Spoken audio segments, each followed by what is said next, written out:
Yes. Assalamu alaikum wa rahmatullahi wa barakatuh. My name is Ayham Nabhan. I'm a first year medical student. Today, inshallah, I'm going to be your tutor for Brachial Plexus lecture. Okay, so this is my email, and let's get started. So, guys, before we start, I'm going to use many pictures and I'm going to draw a lot. Okay, so try to focus with me. Okay, so starting with a conceptual overview. Okay, just for your better understanding, and it's not in the lecture, but yeah, so you can understand better. Okay, so let's start from this picture first. Okay, and I want you to be active with me, huh? So here, okay, here is the segment of the spinal cord. Okay, so this is the ventral or anterior surface, and this is the dorsal or posterior. Cool. The ventral would give us the ventral root, okay, which is gonna go all the way, giving us the ventral rami, okay. I just want you to focus on this rami, which is ventral ramus, okay. The dorsal one, which is on the posterior side, okay, would give us the dorsal rami. Okay, could anyone tell me the function of dorsal rami and anterior rami? Just, I want to see who's active. The dorsal rami are used for the dermatomes. So the ventral ramus is what gives us the brachial plexus. The brachial plexus. Okay, not really, but look, the ventral rami, okay, the ventral rami would be just for motor innervation, like it is under our control. It's not sympathetic. As the dorsal, dorsal is for sympathetic and parasympathetic, okay, for sensory, for reflexes, and so on. Got me? So this is the first idea that I want you to focus on, that we have ventral, which is for motor, and the dorsal for sensory, okay? The second thing, okay, and here's a question. I'm gonna ask many questions, okay? So we have 7 cervical vertebrae in our neck. 1, 2, 3, 4, 5, 6, and 7, right? But how many cervical nerves do we have? We have 8, right? So could anyone tell me the reason of that? We have 7, we should have 8. We should have 7 cervical nerves. Anyone knows the reason? I think I think it's because that from Oh, cervical nerves from 1 to 7, they would be above the vertebra, and then level 8 or C8 would be under the C7 vertebra level. okay, so nice. That's the answer. So focus with me, guys. As we say, this is C1, okay? C1, okay, would give us C1 cervical nerve. C2 would give us 2, 3, 3, 4, 4, 5, 5, 6, 6, 7, 7. But when we have the 7th cervical vertebra, it would give us 2 anterior rami, okay? One superior, okay, which is C7, and one inferior, okay, which is C8. Okay, clear? So that's why we have C8, okay? It's not just because we have 8 vertebrae now, because the 7th vertebra give us 2 branches. And that's it, okay? So this is just an overview for you to understand, okay? And now, let's start and go into the deep topic, brachial plexus. Oh my God. So I want to start with the definition of the brachial plexus, okay? As you can see here, I'm not gonna use the text, I'm gonna use these pictures, okay? So brachial plexus, okay, is a somatic nerve. What do we mean by somatic? Somatic, as I said, from the anterior MI, so they are motor, under our control, okay? The origin of them, okay, it's going to be the anterior MI of, look at my hand, okay, the anterior MI of C5, C6, C7, C8, and T1, okay? So here in the picture, okay, in this drawing, in this model, I don't know. So this is C5, okay, this is C6, this is C7, C8, T1 roots or anterior rami, okay? They would combine together forming the brachial plexus, okay, in the region of neck. So as you can see here, roots anterior rami of C5 to T1. Is it clear? So I just want to define it. Is it clear, guys? Hello? Yes. Okay. So now, okay, brachial plexus, okay, starts from the neck, okay, giving us the roots. Then they would further divide into more parts, okay? Those parts are shown here in this cute picture. Okay, let's imagine that the brachial plexus are a tree. Okay, or multiple trees, 3 trees. Okay, so the trees start from the floor. Okay, which is gonna be the neck. Okay, so it gives us the roots or the anterior rami C5. Okay, C6, C7, C8, and T1. Okay, then these roots, okay, would combine together, giving us trunks.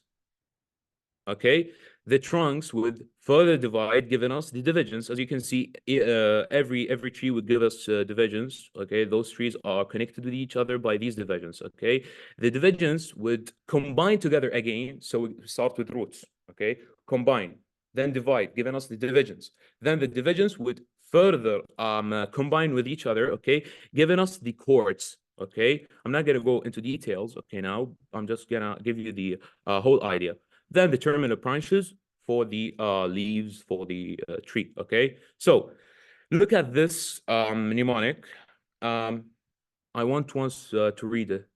Could anyone read it for me? Yeah, sure. Yeah. Read that damn cadaver book. Yeah. So you can just memorize this mnemonic indicating for the parts of the brachial plexus.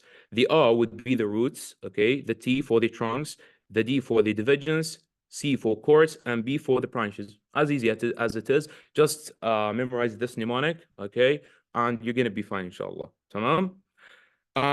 Let's go into my best part, okay, which is I'm so bad at that, but it's okay, inshallah, I'm gonna make good, okay, which is drawing, okay.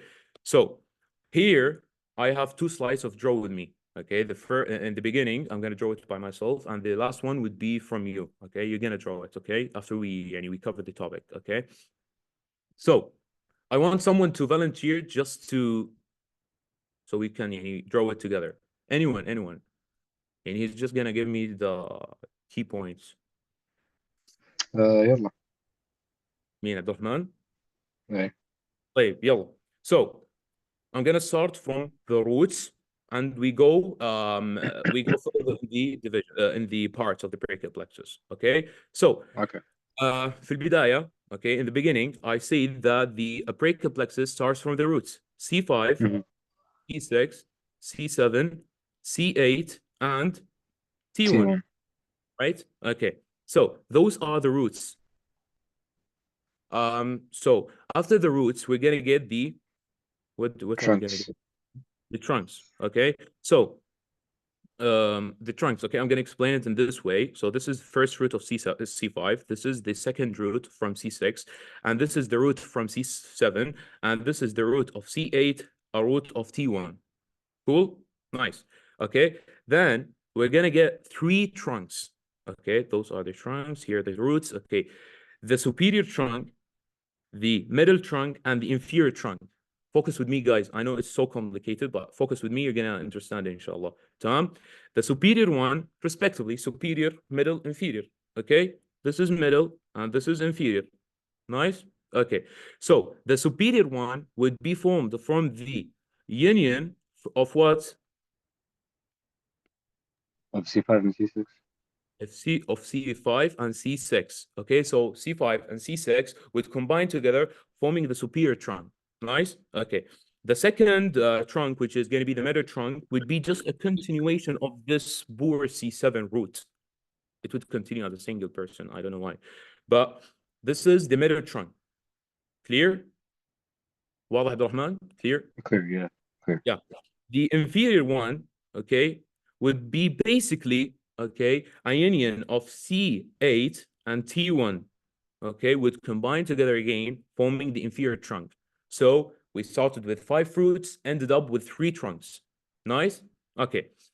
After the trunks, what do we have? We have the divisions. Yeah, we have the divisions, basically. So here, each trunk, okay, would give us 2 divisions. An anterior, okay, and a posterior one. An anterior, and it should be like this. Okay, let me just delete it. This is anterior from the superior trunk.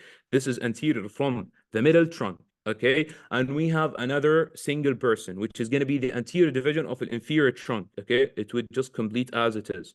I'm going to use another color. It would be much better, Aslan. I don't know why I'm just using this. Yeah. So this is anterior, and this is anterior. Clear? Okay. So, Clear. the second division, which is going to be the posterior division, okay, of each one, they're all going to merge together. So here's the posterior division. One from the superior, one from the middle, and the third from the inferior trunk. Clear? Clear. After that, we're going to get the chords. But I'm not going to go deep into the chords, but I'm just going to say that the first chord would be the lateral, okay? The second would be the posterior, and the third would be the medial, okay? I'm not going to go deep into them, okay? I'm going to explain it then. But is the drawing of this roots and trunks and division chords clear? Yeah, so far it's clear. Yeah, alhamdulillah. Fine. Let's, can you explain again? Sure. Okay, sure. Guys, if okay, explain again, you mean from the beginning? You can just watch the recording. I'm just gonna explain the drawing, okay? So the brachial plexus would start from the roots of C5, C6, C7, C8, and T1, okay? The C5 and C6 would combine together, forming the superior trunk. C7 would just continue as it is as a single person, as a medial trunk, and the root of C8 and T1, sorry, would combine together, forming the inferior trunk. As easy as it is, okay? So we started with 5 trunks, with 5 roots, okay? Ended up with 3 trunks, okay? Then the trunks would give us divisions, okay? So each trunks, this is superior, this is middle, and this is inferior. So each trunk would give us 2 divisions, an anterior, okay, and a posterior, okay? So the superior trunk, okay, would give us the anterior division, which would combine with the anterior division of a medial trunk, forming the lateral cord.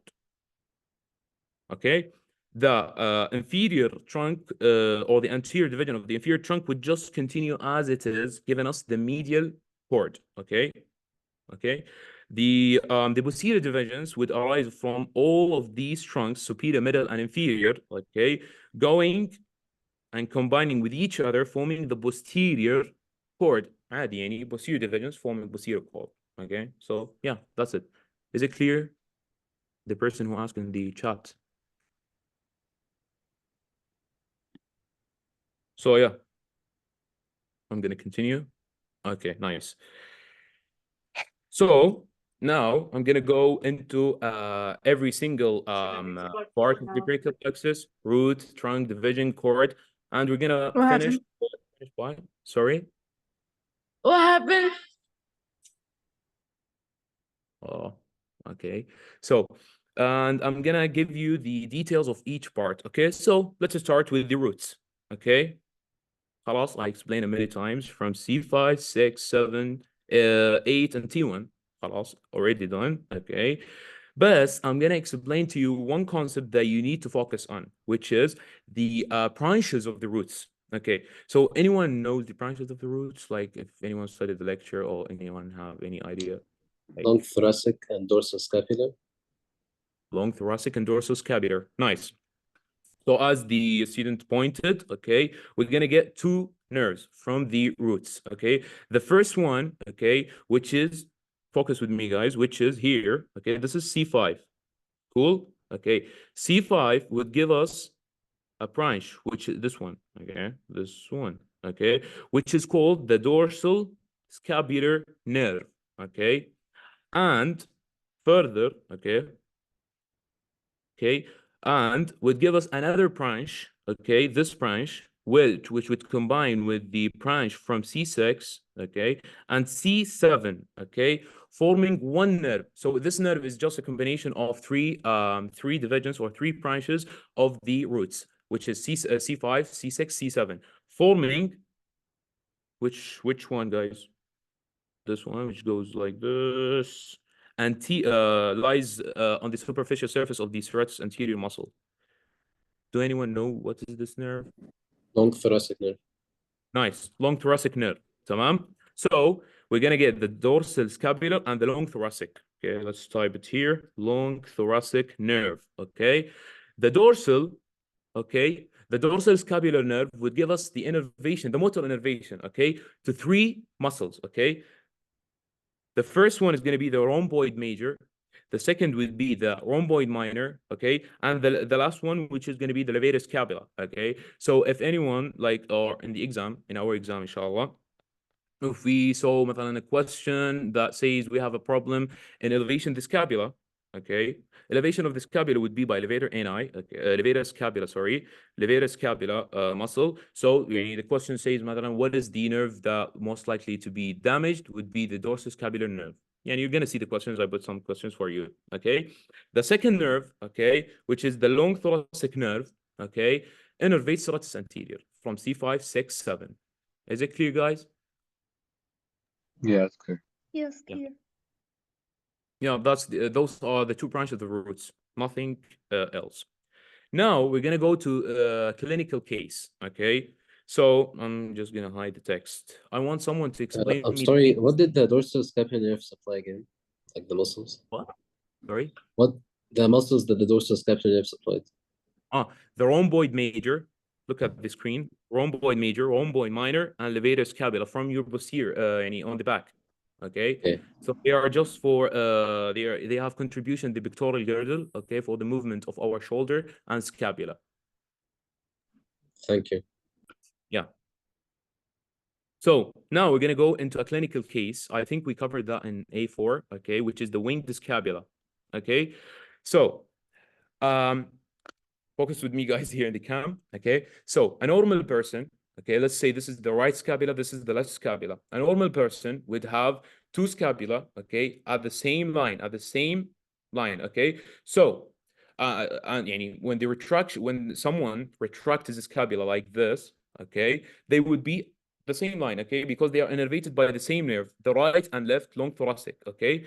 But if we have a paralysis of the long thoracic nerve, okay, paralysis of the long thoracic nerve, okay, that during a mastectomy. Do you know what is mastectomy? Mastectomy is just the removal of the breast, okay? Breast removal surgery, okay? So because that the long thoracic nerve, okay, innervates the yeah, I can do, because the long thoracic nerve innervates the serratus anterior muscle, okay, which is also close to the breast, okay? So this is a high vulnerable nerve to be injured, okay? So like it can be injured, so that would lead to paralysis of serratus anterior muscle. Serratus anterior muscle, okay, just for your information, it would go to the medial border of the scapula. Medial border of the scapula, protect it, okay, and cause its retraction. Retraction, which is just going back, okay, movement of the movement posteriorly, okay.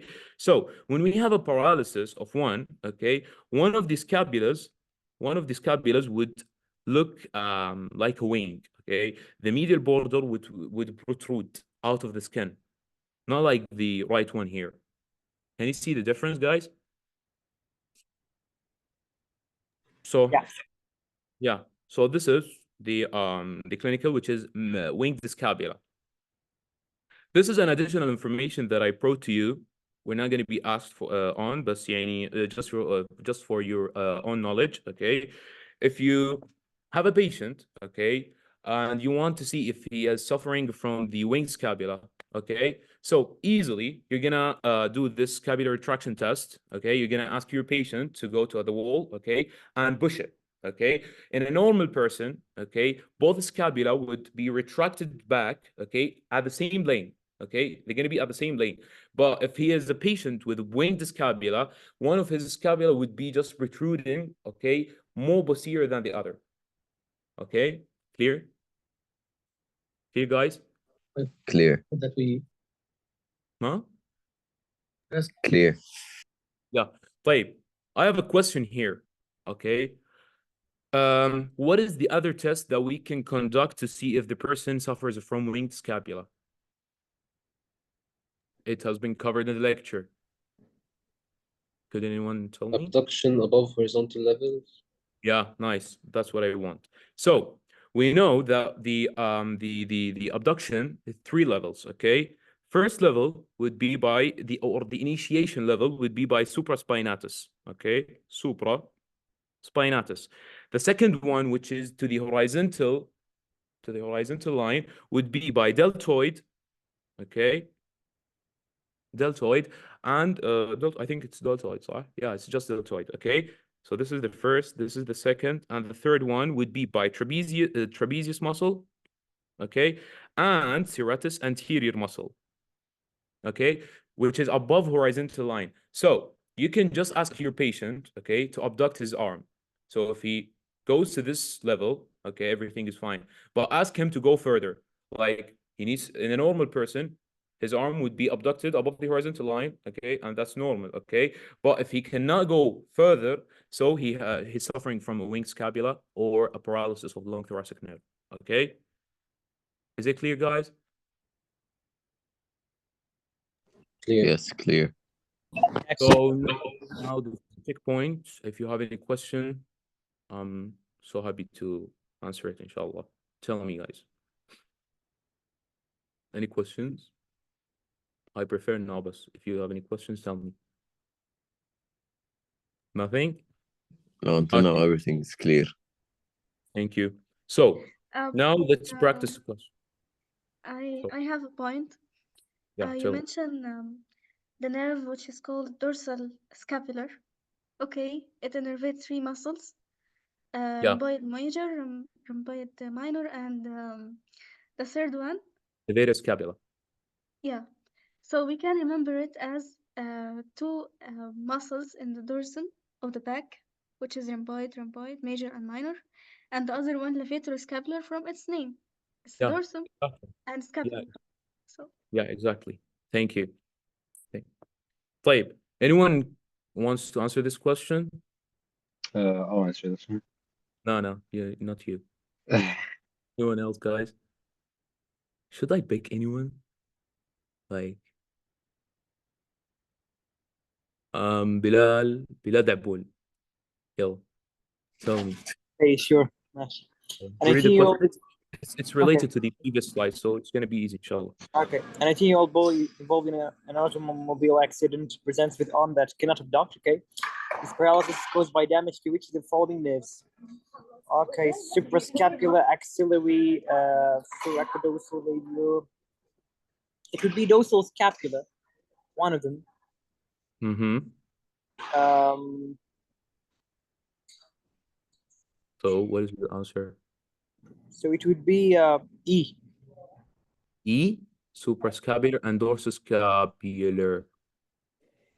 Is it E? No, it's not E. It's A. yeah, it is A. Yeah, it is A because Deltoid. we have Oh, Yeah. nerves. Yeah, Supraspinatus. sorry. Yeah, nerves. nerve. I said muscles. Yeah, you're right. Axillary Yeah. for the abduction by the deltoid, and yeah. Yeah, so exactly as Bilal mentioned, okay, the answer here is going to be A, okay, because don't care about the suprascapular. It is part of the answer and it's correct because suprascapular would supply supraspinatus, okay, which is the initiation of abduction. So you cannot start abduction without the supraspinatus, okay. But the point here that I want to clarify is the axillary nerve, which is going to be the nerve that supplies the deltoid. Okay, which is aslan the main muscle for abduction. Okay, is it clear, guys? Other question. Next question, please. Anyone? All right, I'll answer this one. Yeah. A 29-year-old man comes into the stab wound, cannot raise his arm above horizontal level, and exhibits a condition known as winged scapula. Which of the following structures of the brachial plexus would most likely be damaged? This is D, roots, because the roots of C5, C6, and C7 give contributions to the long thoracic nerve, which innervates the serratus anterior. Indeed. Perfect. Thank you, Abdurrahman. So I'm going to explain it again. So as we said, guys, that we have C5, C6, C7, C8, and T1. Okay. The winged scapula, here is the key point. Winged scapula means that we have a paralysis of the long thoracic nerve. Okay. And we have mentioned, okay, that the long thoracic nerve would arise from C5, C6, and C7 will give us the long thoracic. So if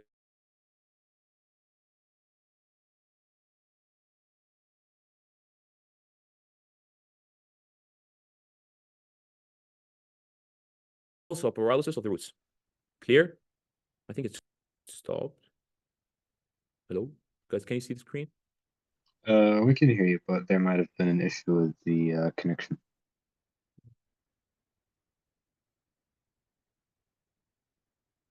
I think the connection is bad way.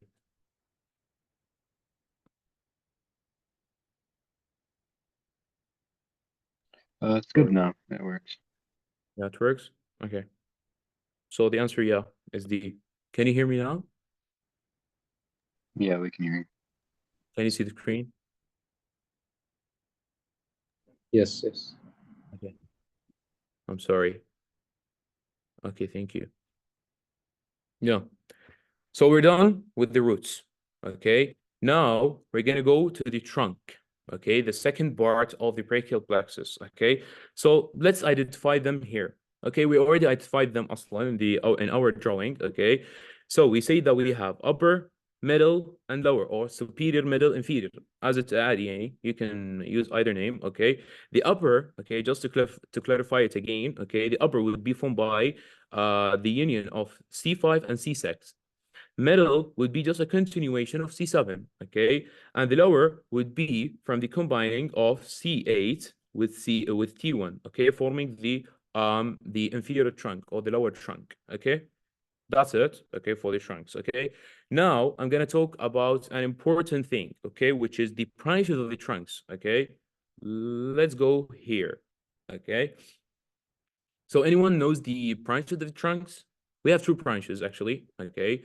I'm gonna explain it, okay? So the branches of the trunks, okay, we have two nerves or two branches of the trunks, okay, which is gonna be just from the superior trunk, okay? So let's go into this picture just to understand it much better, okay?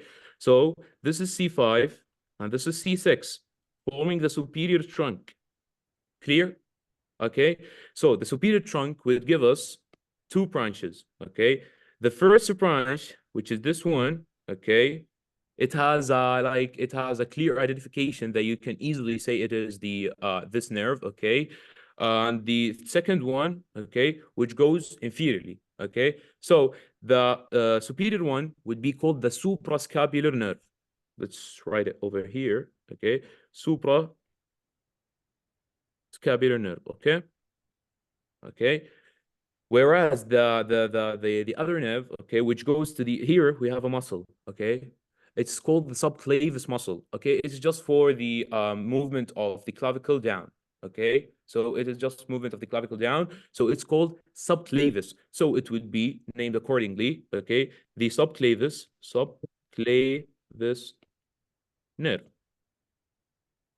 Okay, clear?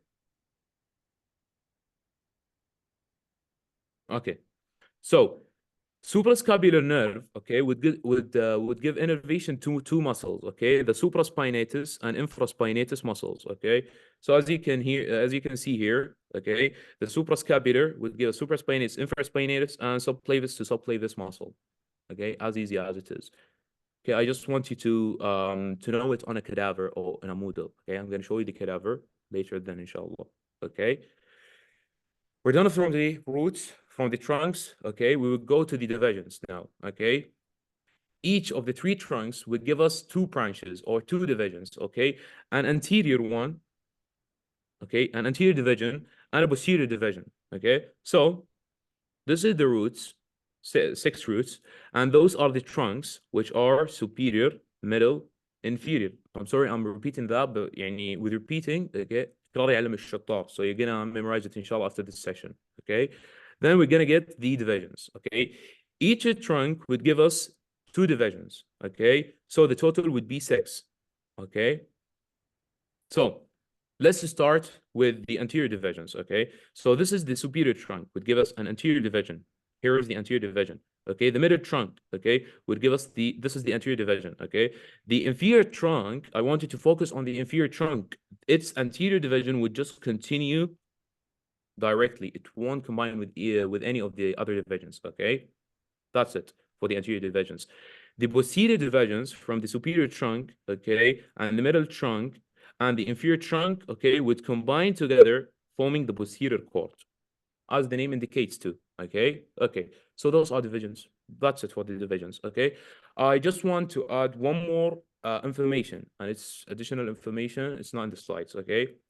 You could imagine the divisions of the brachial plexus. Those are the, let's say those are the brachial plexus. Okay. The divisions would be anterior, okay, and a posterior divisions. The anterior divisions, okay, would give us the peripheral nerves, okay, that would go to the anterior compartment, flexor compartment of our arm and forearm, okay, whereas the posterior divisions, okay, would give us the peripheral nerves for the posterior, right? Clear. So yeah, just you need to know it. Now we're going into the deepest point of our lecture, the cords, okay, and their branches, okay. So now, after we covered like roots, trunks, divisions, I want someone to draw it by himself. Could anyone volunteer? Yalla, guys. What do you want me to draw? Let's give فرصة للغير يا عبد الرحمن. خلاص ما شاء الله you're done. Could I just pick anyone, guys? Khalid? Can you help me with this? No? Can I try? Yalla, Bilal, let's go. So how do I use the... I want you to start from the beginning. Roots, okay? Then the trunks, then the divisions, okay?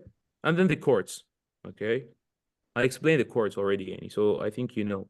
So yalla, let's start. Explain me the picture. Like, Ish? explain the picture, can you? Yeah, okay, so we've got 5 roots, C5 to T1. We've got direct branches from the roots, C5 to C7. C5 to C7 will form the long thoracic nerve. The long Okay, okay. correct. Yeah.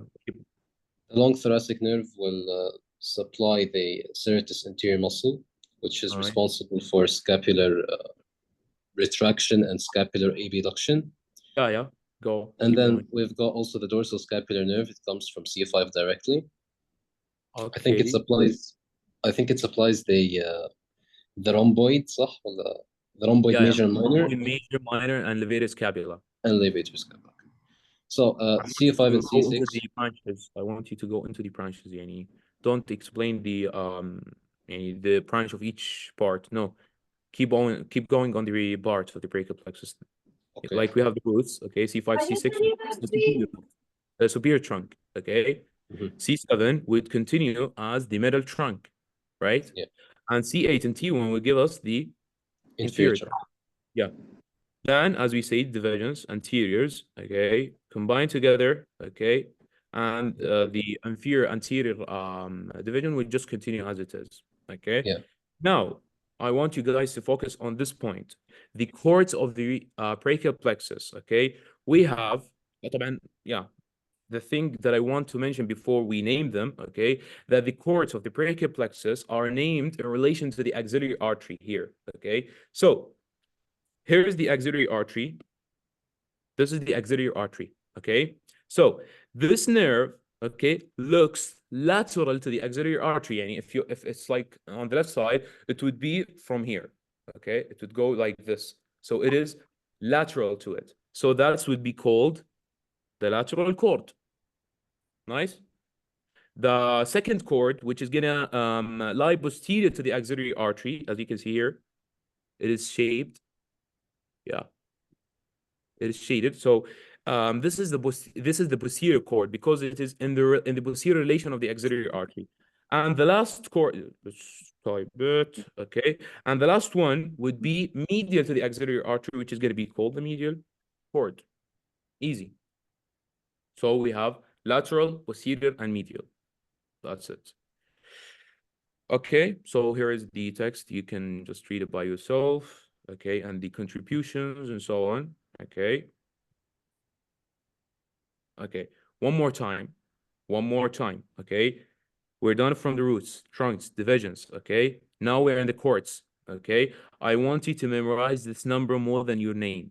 3, 5, 5, okay? 3 for the lateral, 5 for the posterior, and the other 5 for the medial, okay?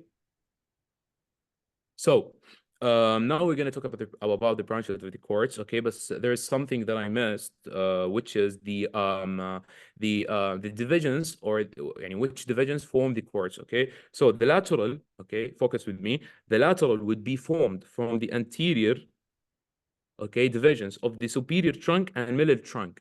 So it would have contributions from C5, C6, and C7. So like if we have an injury in C7, okay, the lateral cord would be affected, okay? But if we have like an injury of T1, the lateral cord would be fine, functioning normal, and everything would be okay? So this is the lateral cord. The posterior cord would arise from all the 3 posterior divisions, okay, from the roots, C5, 6, 7, 8, 10. So any injury would always cut the posterior, or would always make a problem, or would injure the posterior cord, okay?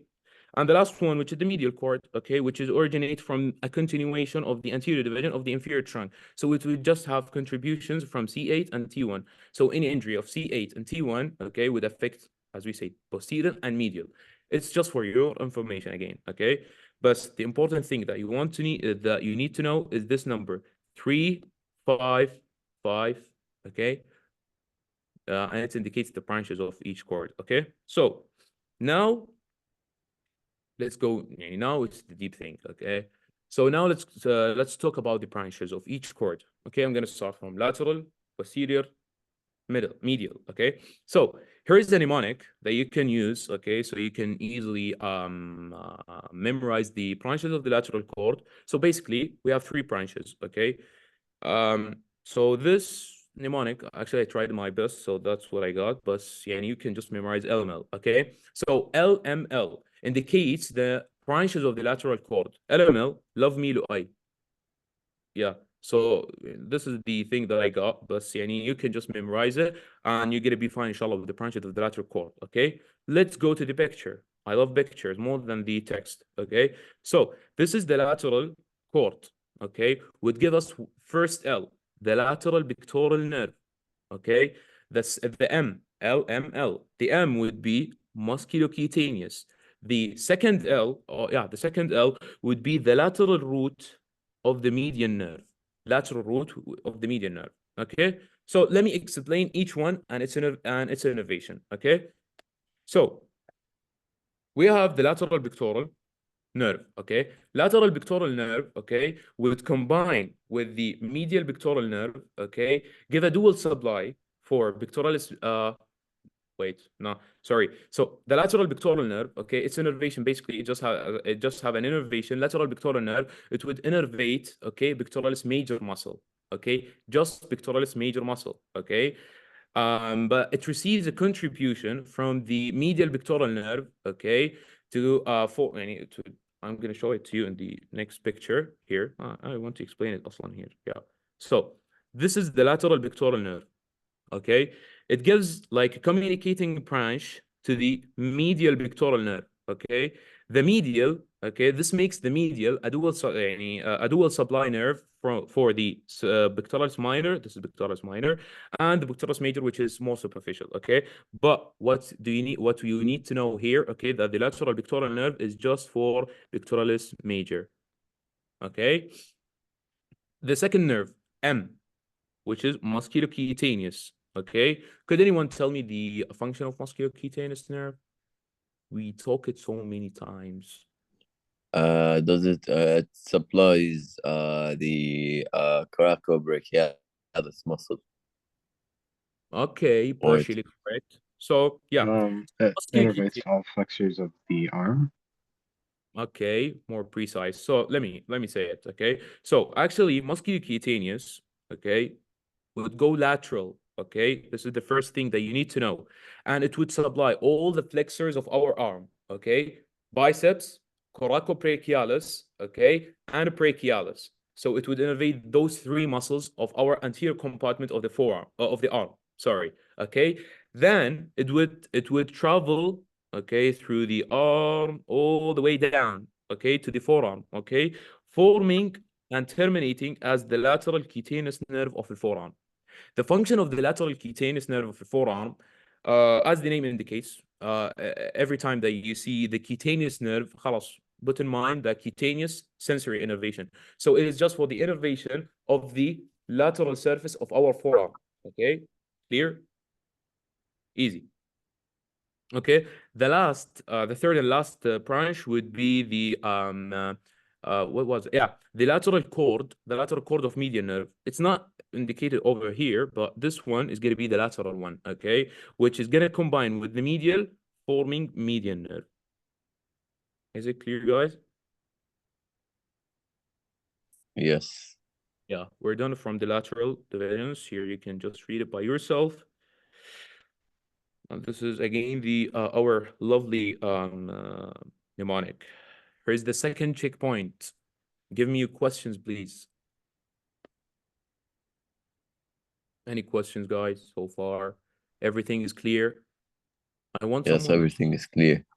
Yasir and Abdurrahman, guys. Anyone? Okay. Yeah, the shot here is it. So here's a question in the shot. Okay, so does musculocutaneous have a sensory component? So yeah, I'm gonna tell you. Let's go back to this picture. Focus with me. Okay. Here's the musculocutaneous nerve. Okay. This is the motor branch, which is gonna be just for the innervation of biceps, coracobrachialis, and brachialis, which is under the biceps brachii muscle. Okay. Then it would go all the way down, okay, to the forearm. And here in the elbow, okay, it would terminate and form the lateral cutaneous nerve of the forearm. So, as I said, any word that you see and it starts or any nerve that says it's a cutaneous, so it has a sensory function. Okay, so the lateral cutaneous, lateral, okay, cutaneous, skin, so the lateral sensation of the skin of the forearm. That's it. So this is the sensory innervation. Is it clear? Clear, guys? Yeah. Okay, nice. Alhamdulillah. Okay, one more practice question. One more practice question. Who's gonna volunteer to this? Who's gonna volunteer? عبد الرحمن. I think خلاص صار لك زمان ساكت. It's your turn. يلا. A 20-year-old man fell from the parallel bar during the Olympic trial. A neurological examination reveals he has a lesion of the lateral cord of the brachial plexus. Which of the following muscles is most likely weakened by his injury? So, the lateral cord. You blame. Okay.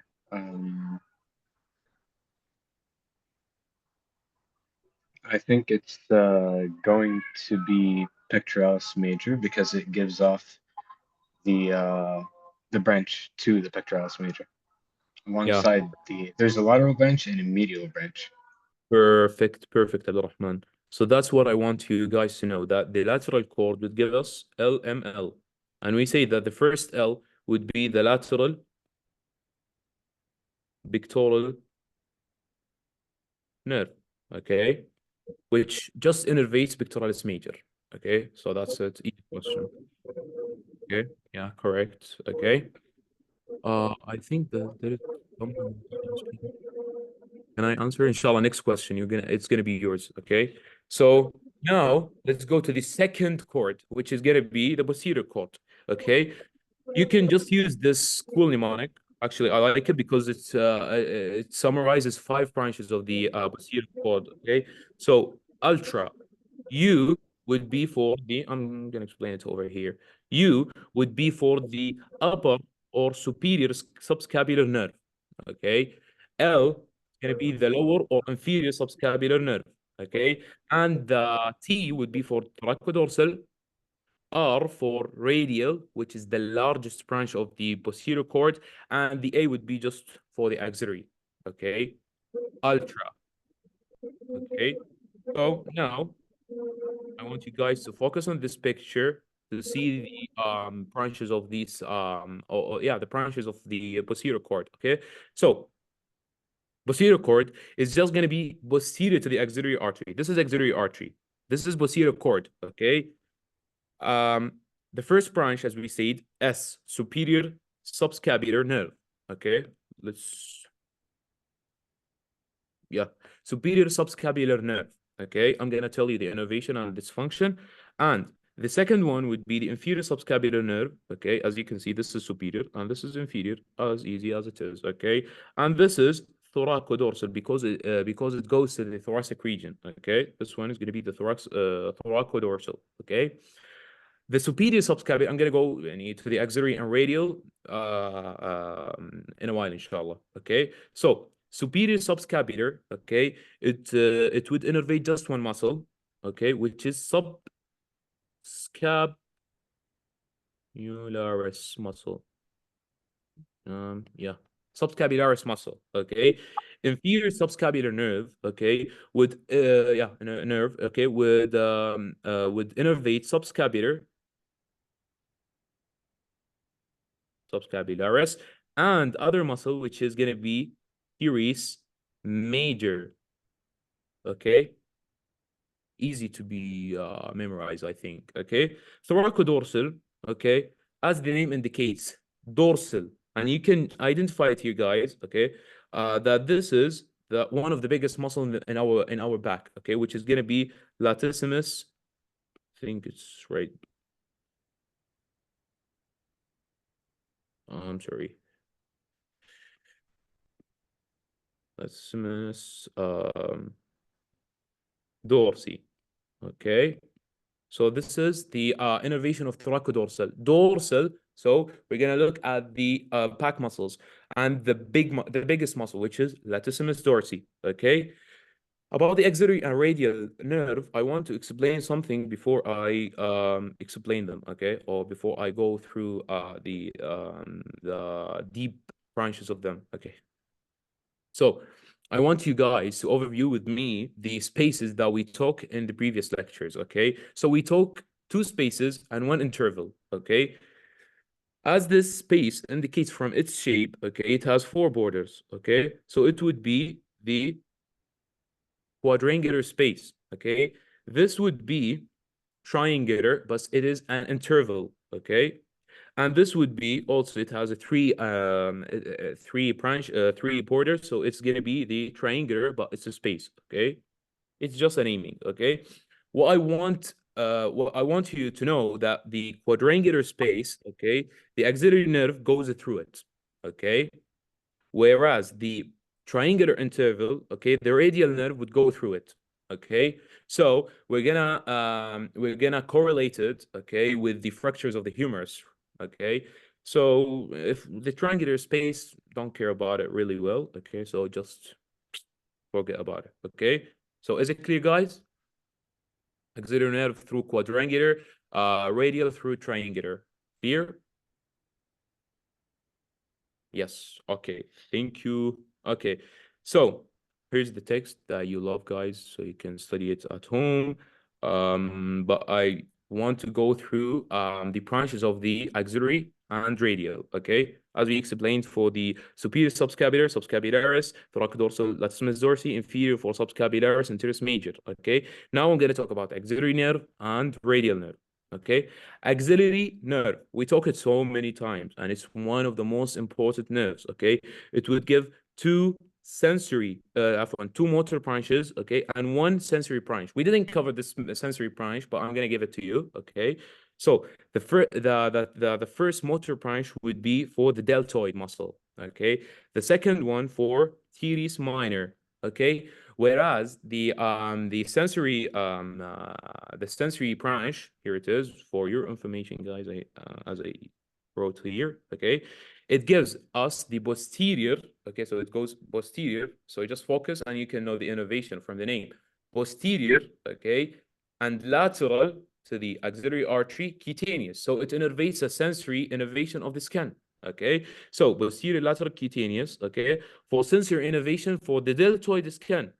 Okay, so when you touch your deltoid, okay, this is due to the innervation of posterior lateral cutaneous. So if you have if a patient comes to you with a patient with an injury of the posterior lateral cutaneous, okay, just tell him, close your eyes, okay. Yani if you want to see overall function of all nerves of the pectoral girdle, okay, you need also to see if this nerve works, okay? So just tell him, close your eyes, okay? And you can touch his deltoid skin, okay? If he feels something, okay, your posterior lateral cutaneous nerve is well, your sensory innervation is good, thank you so much. But if he doesn't sense anything, he's done, okay? The largest, we're gonna go now to the largest branch or terminal branch of the posterior cord, which is gonna be the radial nerve. Okay, radial nerve. Okay, it also, okay, and radial nerve, as we said, it goes through the triangular interval. Okay, and it has a dual supply, motor and sensory. Okay, so could anyone tell me the groove that the radial nerve goes through in the arm? Anyone?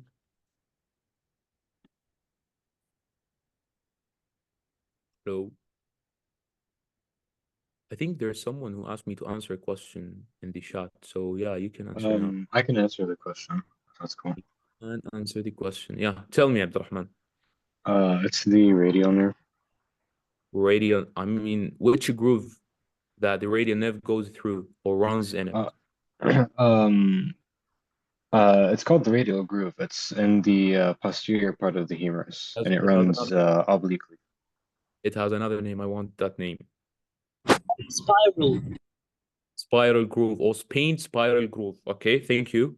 Thank you for the person who answered. So the radial nerve, okay, would go posteriorly in our arm, okay, of the humerus, okay. The humerus would have, okay, a lateral, okay, posterior, okay, groove, which is the spiral groove. The radial nerve would goes through it, okay, goes through it, okay.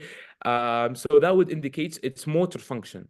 So it would innervate all posterior compartment or extensors of the arm and forearm. Okay, a sensory. Okay, it is not mentioned in this slide, but it would give a branch which is called I think it would give the branch which is called the posterior cutaneous nerve. Okay, of the forearm. Okay, so it just has the innervations. Yeah, after it goes through the elbow. Okay, the radial would go posteriorly. Okay, through the arm.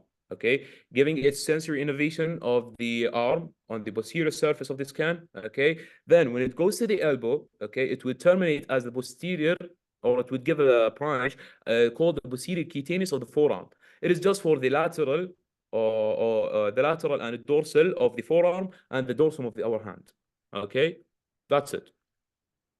So we're done with this overview. Now let's talk about the humerus fractures. So as I mentioned, the spaces, okay, we have four sites or four common sites for humerus fractures, okay. The first one would be around the surgical neck. The second one would be in the midshaft region. The third one would be in the supracondylar region here, okay, as this is the medial epicondyle. This one is going to be the medial epicondyle. This is the lateral epicondyle, okay. So anything that above it, okay, would be supracondylar. So this is a supracondylar fracture of the humerus, okay. And we can get a fracture of the same medial epicondyle, okay, which is called a epicondylar fracture. It's going to be here, okay. So I want you to focus over here because we have four nerves that would be affected and injured by these fractures, okay.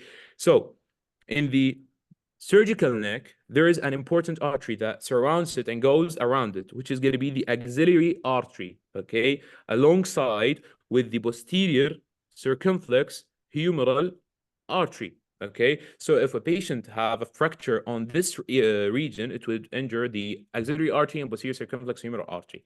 You need to know these names. They are so important, okay.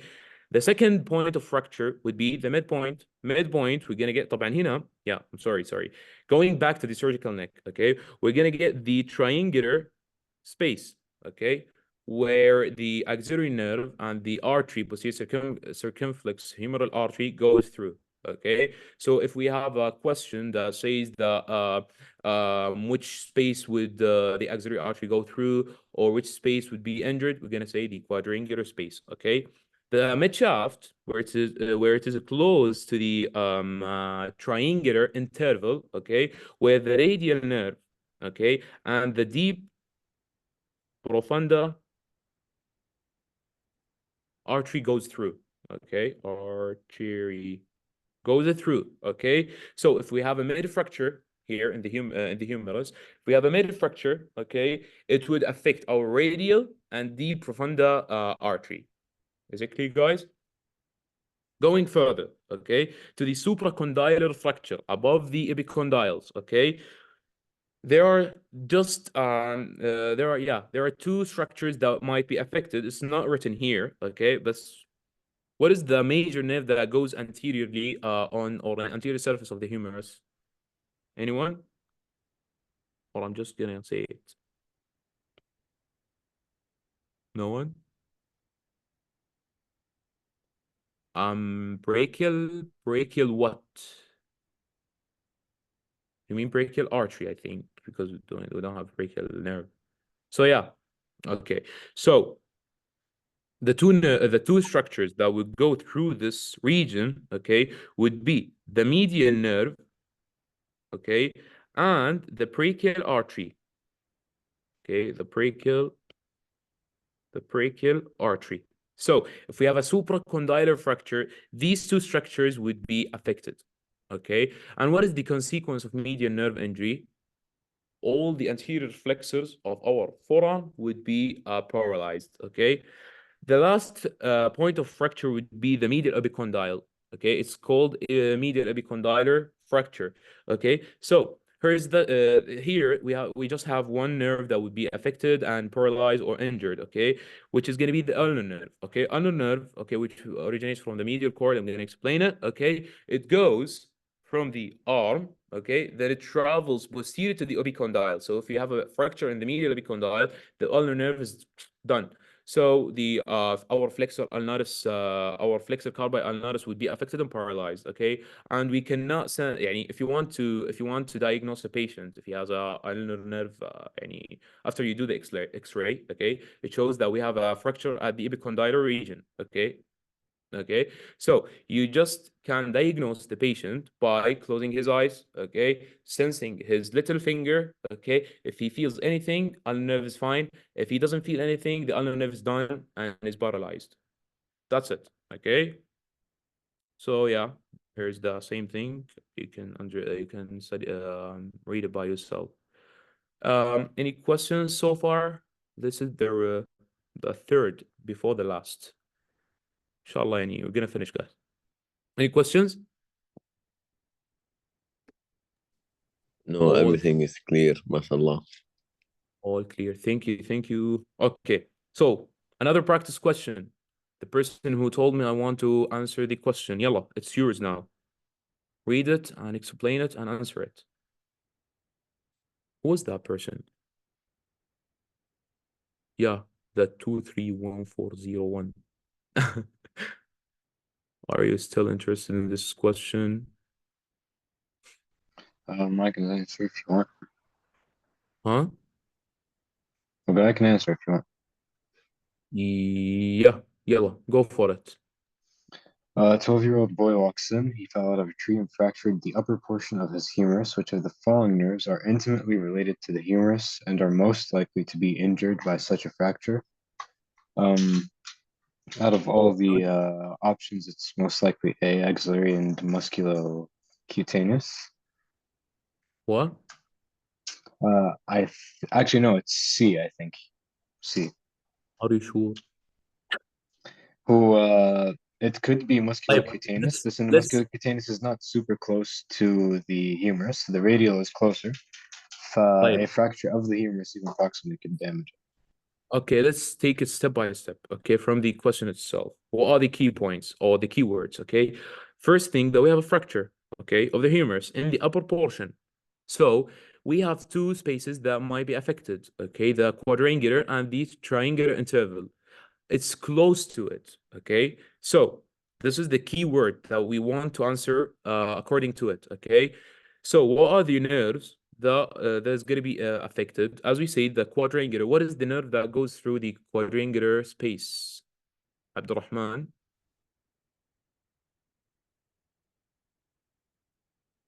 Yeah, the nerve that goes through the quadrangular space is the axillary nerve. Yeah, auxiliary, okay? So it's a basic question, okay? Because we don't have auxiliary aslan in any other answer, okay? The radial might be affected, okay, because it's so close to it. So if it is like a big fracture of the humerus, it would go to the radial, okay? Yeah, C, correct. Now to the last chord, inshallah, this is the last part. Can I simplify the answer a bit? Yeah, sure. Tell us. So basically, how I would think of it is that the mnemonic arm, like these would be the closest to the humerus, which A means for axillary, R for radial, and M for median. So the only two common from the arm would be C. Yeah, thank you so much. Indeed. Thank you. Is it clear, guys? Another alternative solution. Yeah. So now we're going through the last part of our lecture, unfortunately, but yeah, it would be the medial cord, okay? So just again, okay, you need to memorize this mnemonic for better and easier memorization, okay? So the mnemonic is so easy. M for U, okay? M would indicate, or M4 would indicate 4 nerves that would start with M, okay? And the U would indicate for the ulnar nerve, okay? So let's see it here, okay? This is the medial cord, okay? The first M would be the medial pectoral nerve. The second M would be the medial cutaneous nerve of the arm. The third M would be the medial cutaneous nerve of forearm, okay?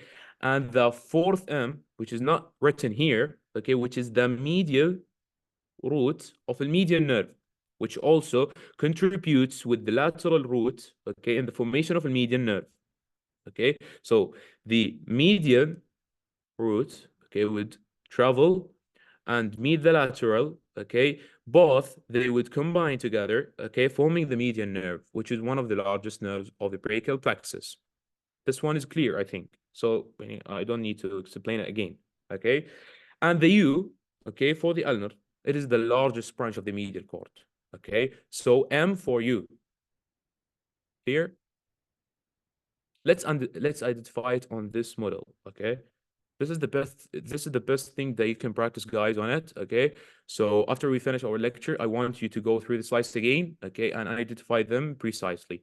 And inshallah, you're going to be totally ready, okay, for the brachial plexus lecture and their questions, okay? So let's start by first M. The first M, okay, would be the medial pectoral nerve. Medial pectoral nerve. And as we say, the medial pectoral nerve here, okay, would receive a communicating branch from the lateral. This is the lateral, okay, would receive a communicating branch of the lateral, okay. So it would make it like a dual supply for pectoralis major and pectoralis minor, okay. That's it, okay. Yeah, so medial pectoral nerve for innervation of pectoralis major, pectoralis minor, okay? Let's go into the second branch, the medial cutaneous nerve of the arm. I'm going to give you another name, okay? It is not written anywhere, but you can you can memorize it so easy. It is basically medial, yeah. It is MBC, okay? Which is the medial brachial cutaneous nerve. Brachial because this is for the arm, and the cutaneous. So medial brachial cutaneous, MBC. So easy to memorize. MBC, medial cutaneous nerve of the arm. Tamam? It is just for the I'm going to talk about the innervation further, okay? But let's go to the third third M, which is going to be the medial cutaneous nerve of the forearm. This one, I would give you another name, which is so easy as well. Okay, it is Mac. Okay, so MacBook, anything, I don't know, you can just memorize it as Mac. Okay, M for medial, A for antebrachial. Antebrachial indicates for the forearm. Okay, and C for the cutaneous, as easy as it is. MBC for medial cutaneous nerve of the arm. MAC, okay, would be for the medial cutaneous nerve of the forearm. Okay, and the last branch, okay, would be the ulnar nerve, which is going to be the largest one. Clear, guys?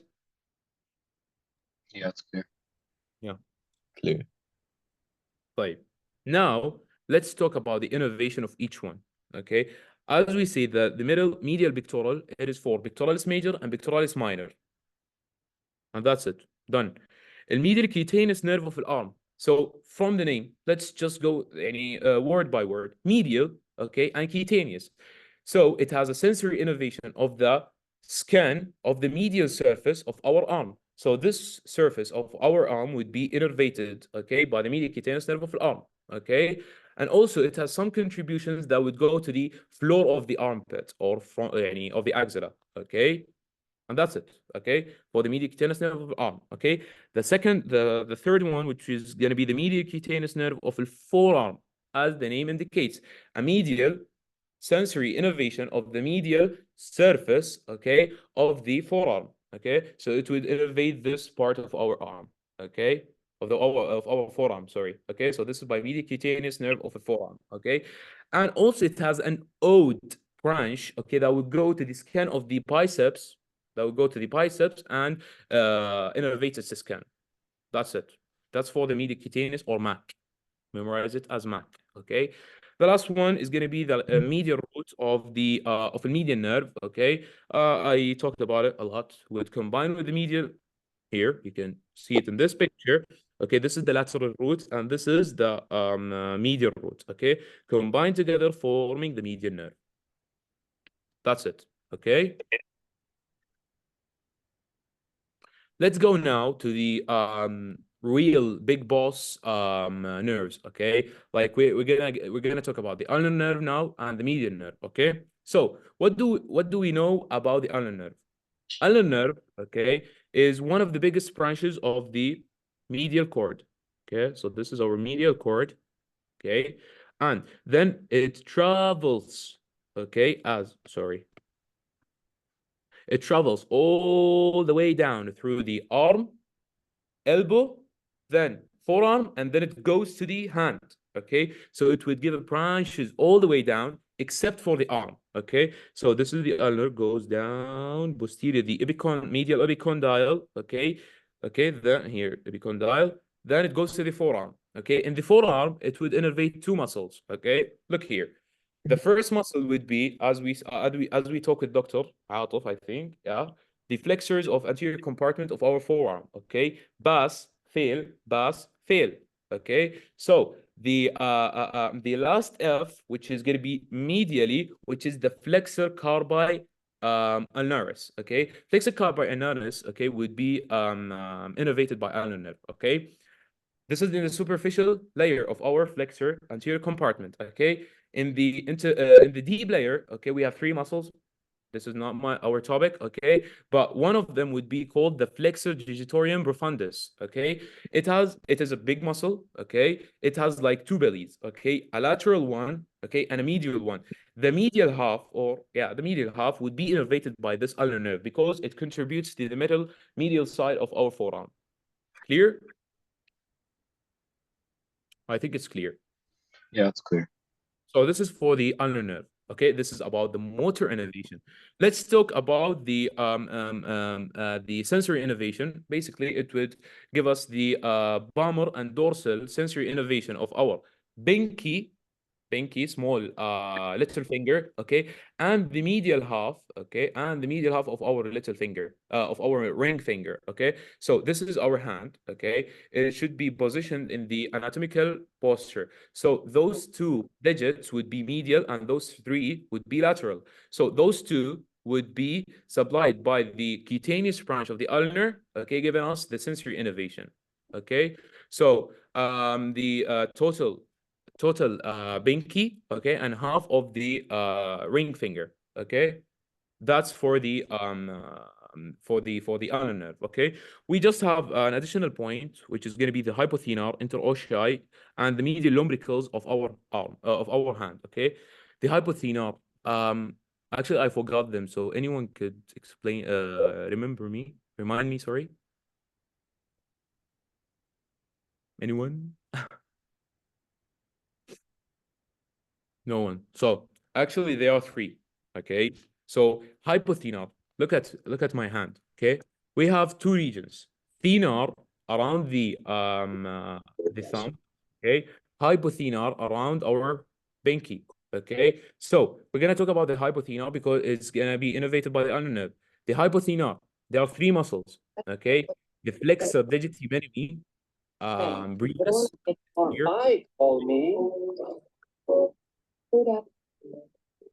Yeah, I think there's someone. Okay, and the second one would be the abductor. Okay, digiti minimi brevis, and the last one is going to be the opponent's digiti minimi. Okay, those are the hypothenar. Okay, the interossei muscles, they are going to be here. Okay, here, sorry, in the palmar surface and go posteriorly. Okay, not our topic. And the medial lumbricals would be just here between the ring finger and the pinky finger. Here, one. This is the third one, and this is the fourth one. Clear, guys? Yeah, If it's it's not clear. clear, What is the action of the medial lumbricals? sorry. What is the action of the medial lumbrical muscles? I'm not sure, but I think it's for Z shape of our hand. I think so. I All right, didn't cool. study. Thank you. Correct? Is it correct, Willa? I don't know. Honestly, I'll check the lecture. Okay. So you just here in this lecture, you just need to know that they are innervated by ulnar nerve. Okay. In the other lecture, you need to know the function of them. Okay.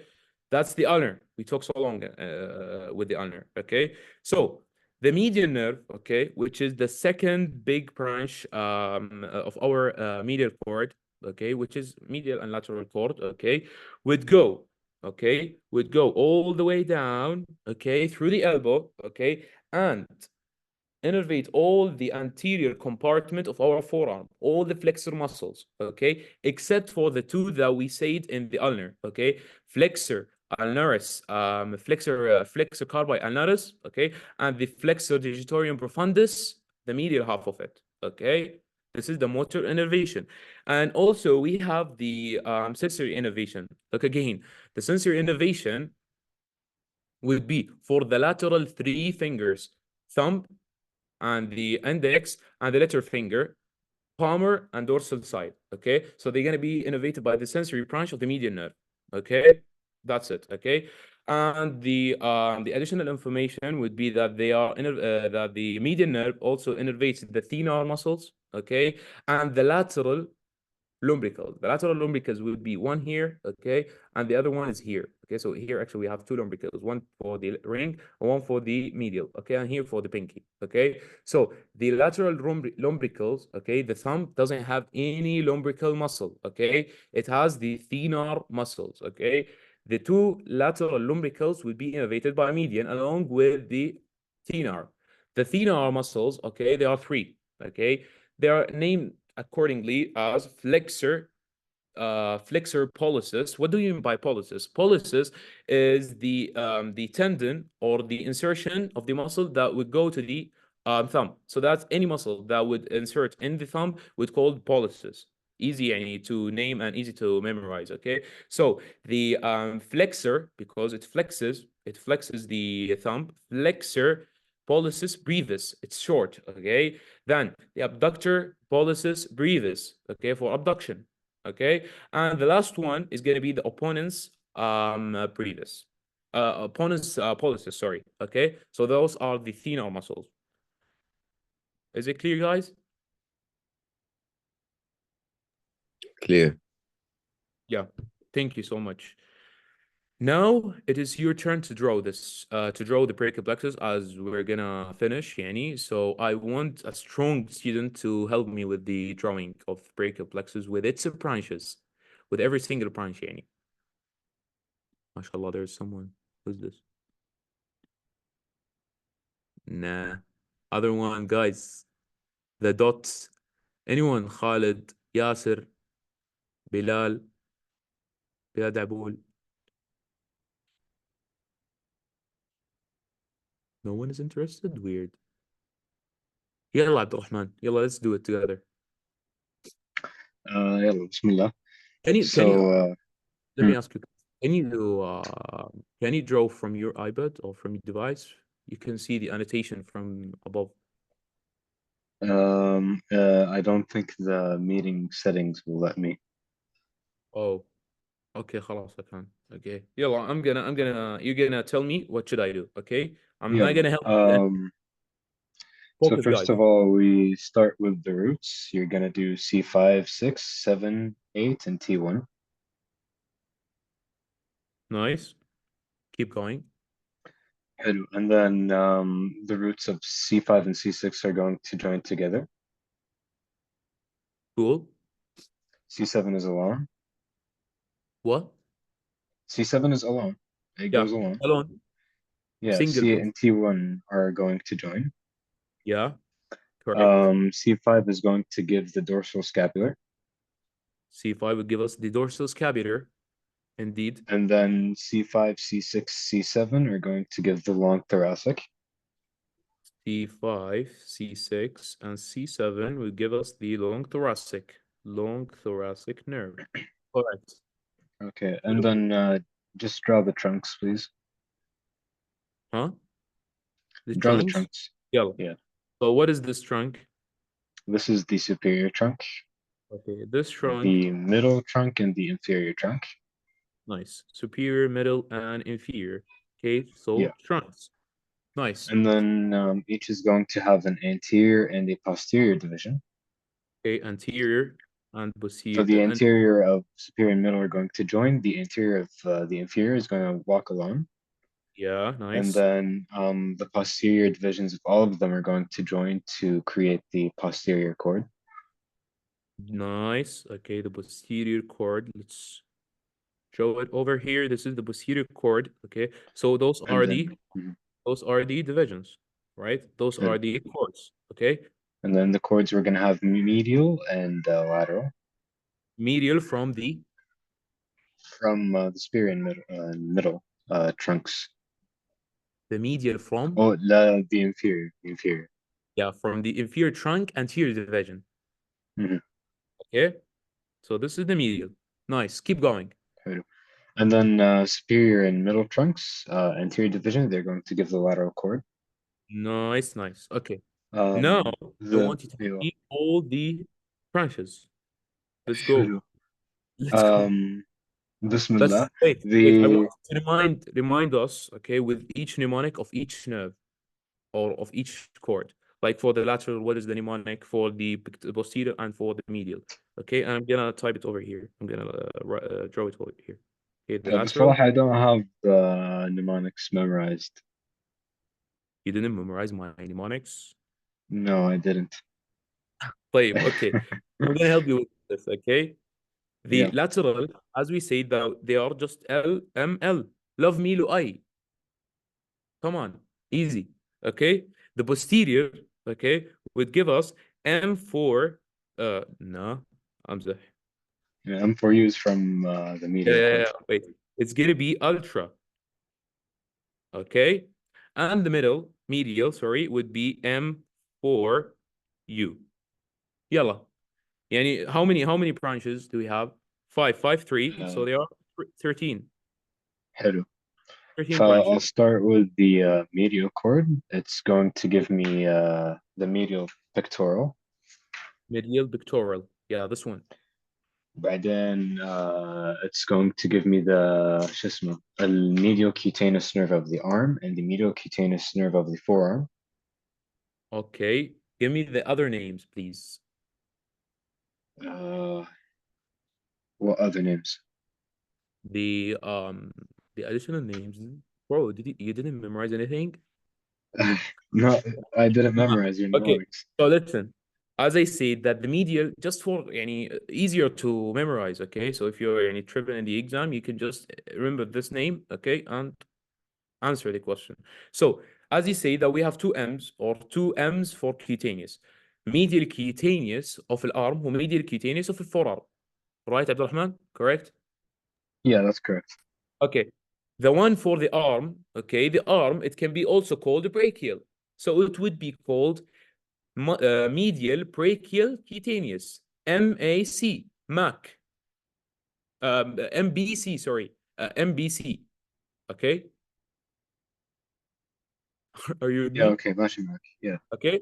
The forearm, okay, it would be called antebrachial. So we can just say that it is the medial antebrachial cutaneous, MAC, MAC.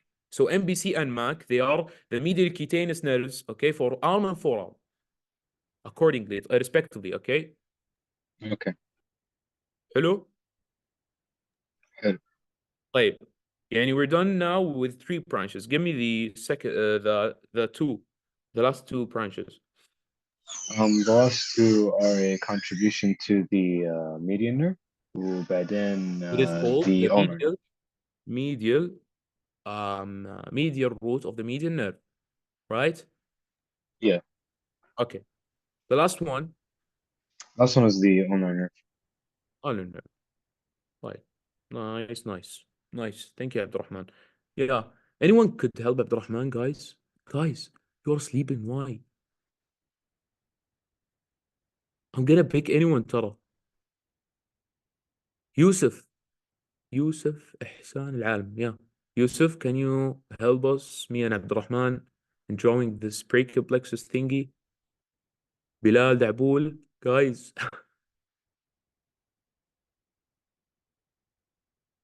Nah, no one is there. Yalla, Abdurrahman, we are alone. يلا. And then I'll do the posterior cord. Yeah, let's go. Posterior cord. The posterior cord, How many it's branches? going. I only remember 2, honestly. Bro, the mnemonic is just beside the lecture. The I remember the radial nerve and I remember the axillary nerve. nice. Okay, the main 2 important thing. Okay, so let's take it one by one. The U for the upper superior subscapular. Okay, so it would be this one. Okay. طبعا it's not a real picture. This is just for drawing and for better understanding. Okay. The second one, which is going to be the lower subscapular. Okay. The lower subscapular. T would be for the thoracodorsal. One thing to mention, guys, okay, if you want to draw them or if you want to identify them on a cadaver, okay, or on a model, okay, they originate sequentially from superior, thoraco, inferior. So superior subscapular, okay, the first nerve that would originate, okay, then it would be followed by the thoracodorsal, then it would be followed by the inferior subscapular. I'm gonna show it to you, but let's just finish this this drawing, okay? So are you still with me, Abdurrahman? We Yeah, I'm finished. still with you. Yeah, we finished the first 3, okay? The things that you said that we have the radial over here. Let's just use the pink color. Okay, this is the radial, and here is the axillary, right? Yeah. Yeah, okay. So this is the radial, okay? We're down from the posterior cord, okay? Give me the cool and lateral cord. They are just 3, they are easy. The lateral cord is going to give the musculocutaneous. Musculocutaneous, nice. Lateral pectoral. Lateral pectoral, okay, which would combine with It's going to combine with the median pectoral from the median cord. why? I don't know why. Yeah, just for to make a dual supply of the medial pectoral. So median pectoral would innervate both pectoralis major and pectoralis minor, whereas the lateral, okay, would just innervate pectoralis major. Got me? Yeah, okay, that's good. Yeah. So musculocutaneous, as you said. Keep going. ايوه musculocutaneous, lateral Lateral pectoral. pectoral. The last one I out. forgot the last one. The lateral root of the median nerve. Okay, so this is the صح. median. Okay. This is the medial root, okay, and this is the lateral root, which combine together forming the median nerve. Okay, and just imagine, guys, that the entire lecture is just summarized in this picture, in this drawing. So that's it for this slide. All clear, guys? Clear? Clear. Someone is asking. Wait. Yeah, there are no questions. Checkpoint. Also, there are no questions. Practice question. Anyone? Other than طيب, let Abdurrahman. me answer. Yalla, go for it. طيب. Wait, I have a question. Okay, sure. Yeah, ask me. So just to make sure, the medial pectoral nerve innervates both, but the lateral pectoral nerve only innervates pectoralis major. Yeah. Yes, sir. Thank you so much, Ayham. Your explanation as well. Thank you. Yeah. Yalla, go. طيب. Yeah. طيب. A 21-year-old man injures his right arm in an automobile accident. Radiographic examination reveals a fracture of the medial epicondyle of the humerus. Which of the following nerves is most likely injured as a result of this accident? Ulnar. Ulnar nerve. Right. طيب. Could you explain why it's ulnar nerve? طيب. Since the medial epicondyle would also since it's medial, and we know that the ulnar would run near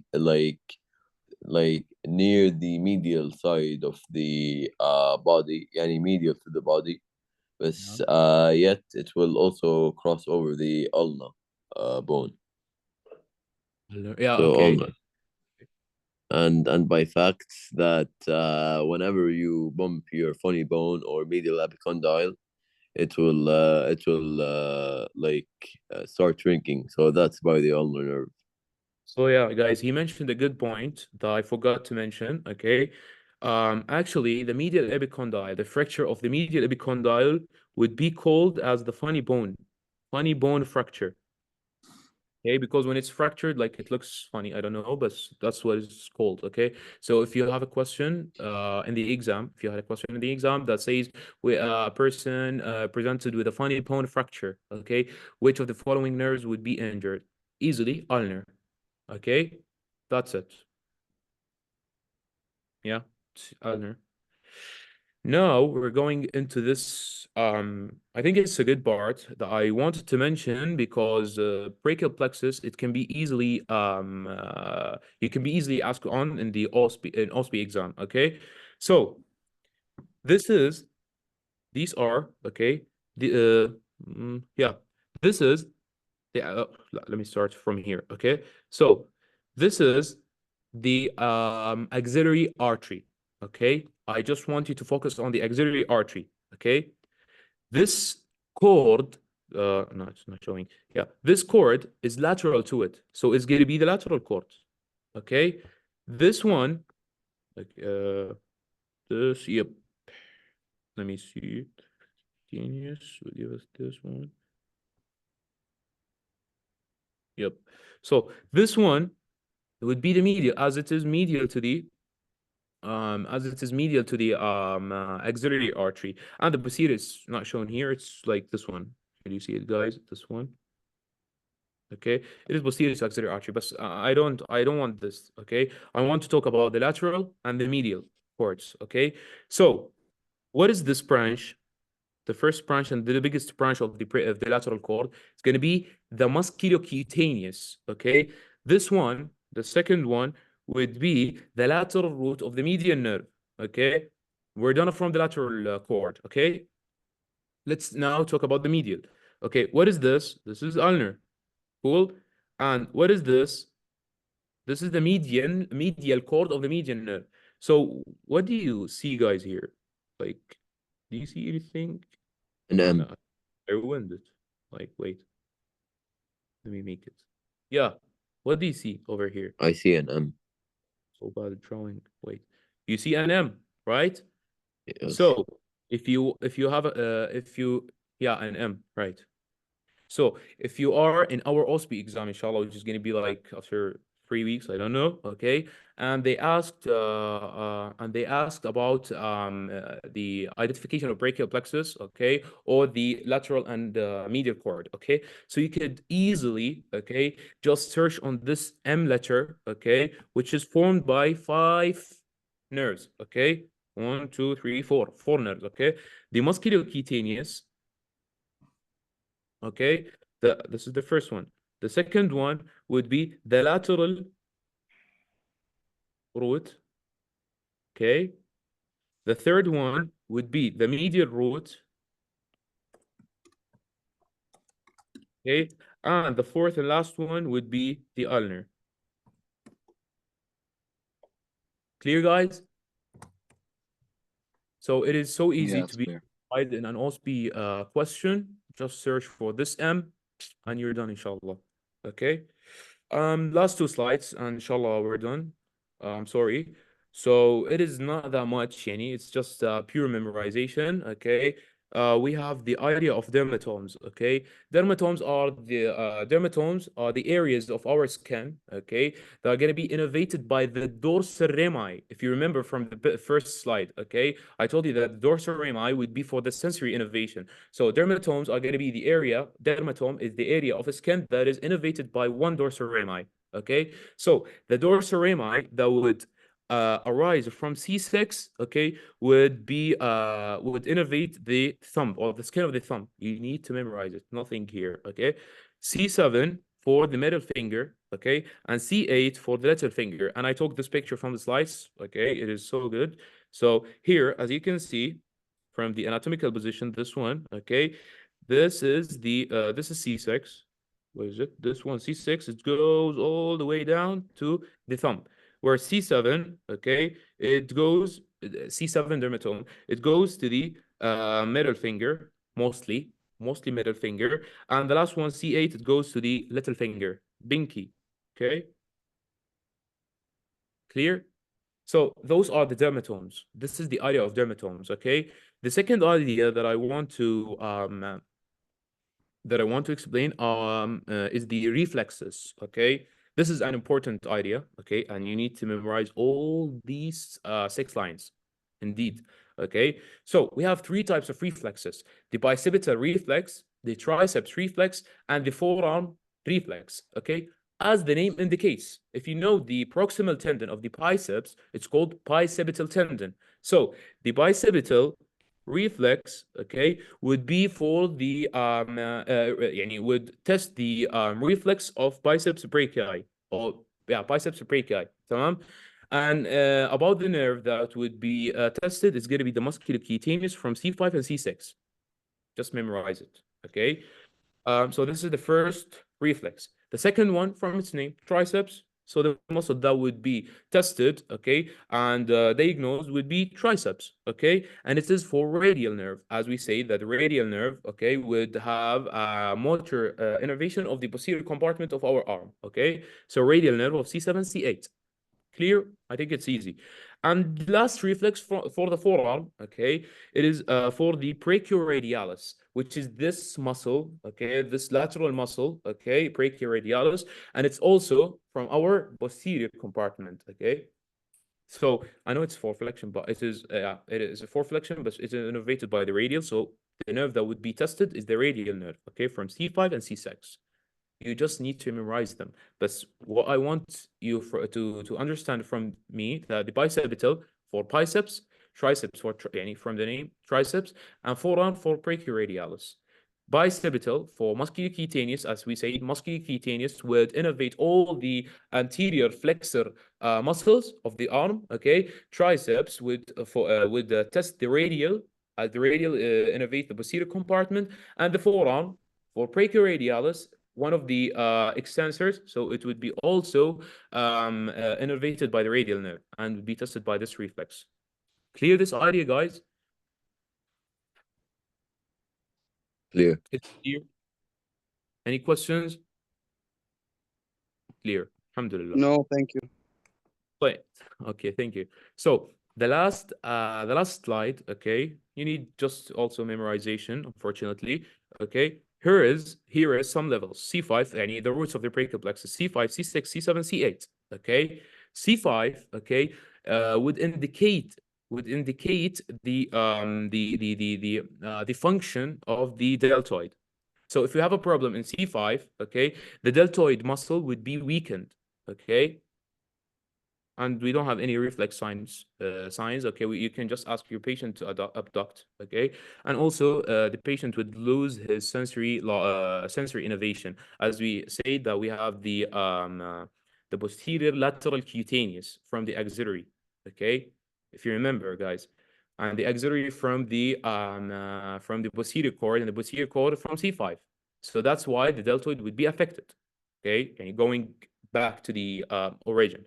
The second root, which is C6, okay, which is gonna show us the function of biceps, okay, and we have the reflex hammer, okay, that the doctor uses on the, you would ask your patient to relax, okay, then you're gonna use your reflex hammer and just tap on the elbow or on the biceps, on the head of the biceps, okay, so it would show a reflex if C6 is normal, okay, but if we have an injury or paralysis of C6, biceps would be weakened, so biceps brachii would be weak or absent reflex. يعني you're gonna hit him, he's not gonna feel anything, and it would be a loss of sensory innervation of the thumb.